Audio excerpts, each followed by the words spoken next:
We want to talk beer. Is that okay with you? Is it okay if we talk beer for a second? Let's do it.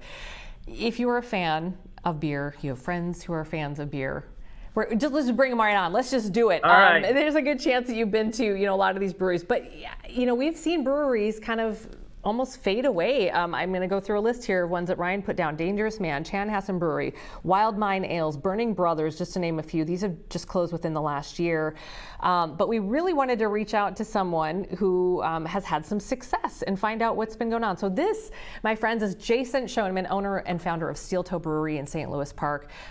Thanks for coming on and spending some time with us here. We really appreciate it. Yeah, thank you. Happy to be here. Yeah, so tell me a little bit about your brewery. You opened in 2011. Why did you start Steel Toe? What was the environment like when you started? And we'll start there. Sure. I opened Steel Toe. My wife and I did. I've had a passion for brewing for a long, long time, or ever since the late 90s.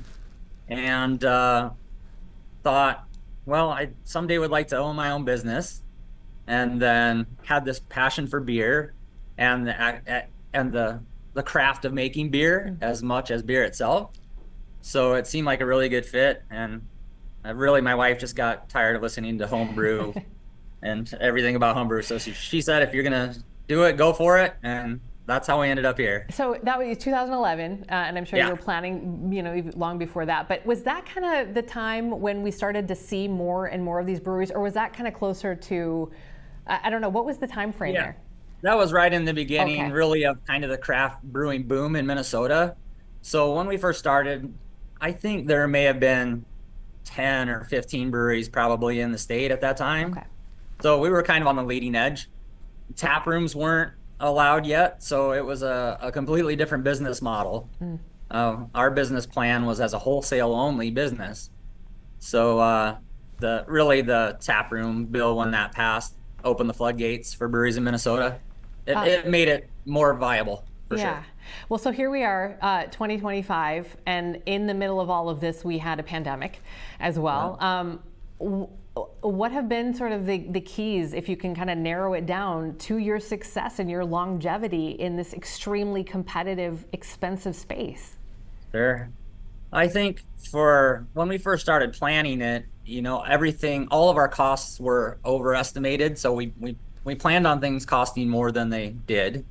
And we said, if we expected less sales than we actually wanted. So then if we could still survive with those, then we were good to go. Yeah. But I think really the keys to success for Steel Toe, which is really any business, is make a great product, have it be a good value, and just provide the best customer service you possibly can.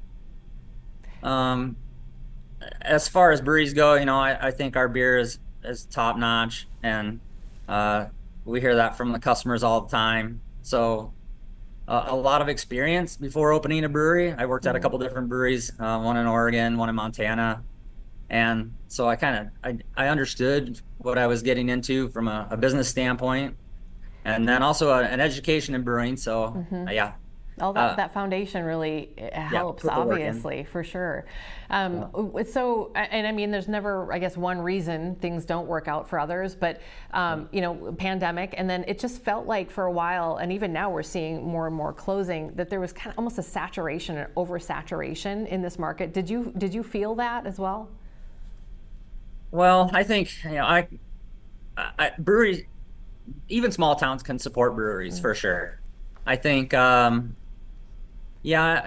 more competition you have, the more difficult it becomes. You have to ask yourself, if you're going to open a brewery today, whose shelf space am I going to take? Or whose tap handle am I going to take? So it does make it more difficult.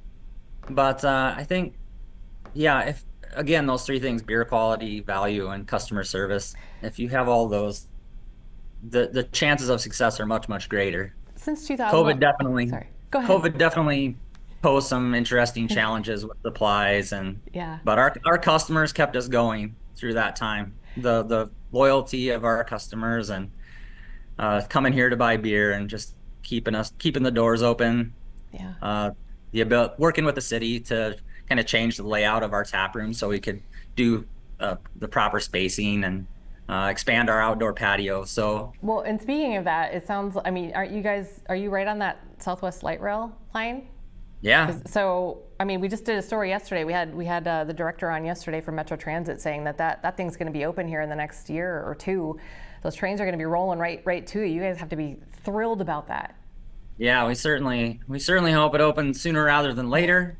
And literally like a 2-block walk from our brewery here.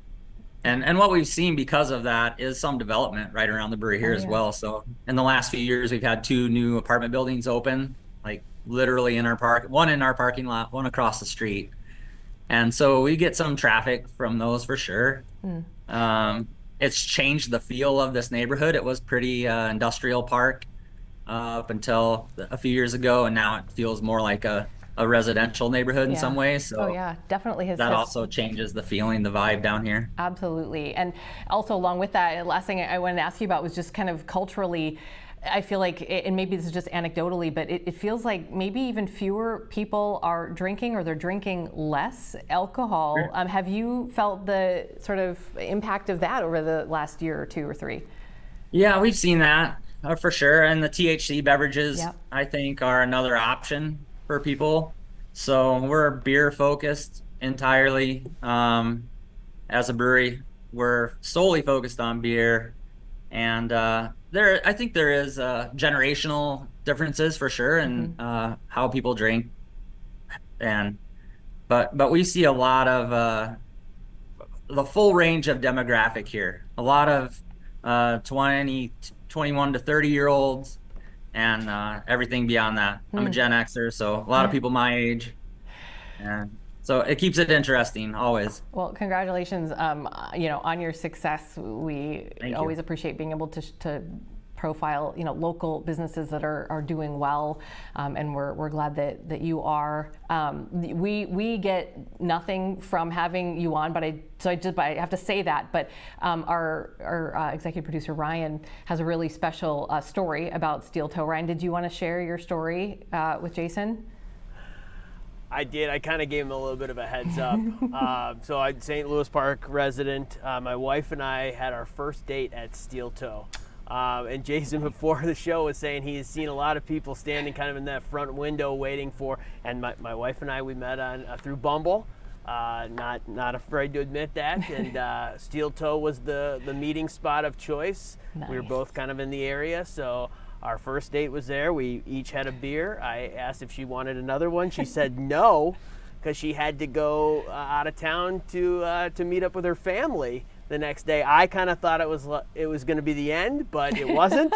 We're married now, and we still go to Steel Toe, as I told Jason. and bring the baby now too. Henry's been several times. Yep. Oh, that's great. But again, as journalists, we get nothing from this. But we had to share that story because that was a great story. A great meeting place. And again, we always love to highlight local businesses doing well. So congratulations, Jason, to you. Thanks so much. And Ryan will be in soon. Yeah. With family. You'll see him soon. What time do we get off work here? All right. So great to see you. Look forward to seeing you. All right. Take care, Jason. Thank you. Yeah, you as well. All right. Bye.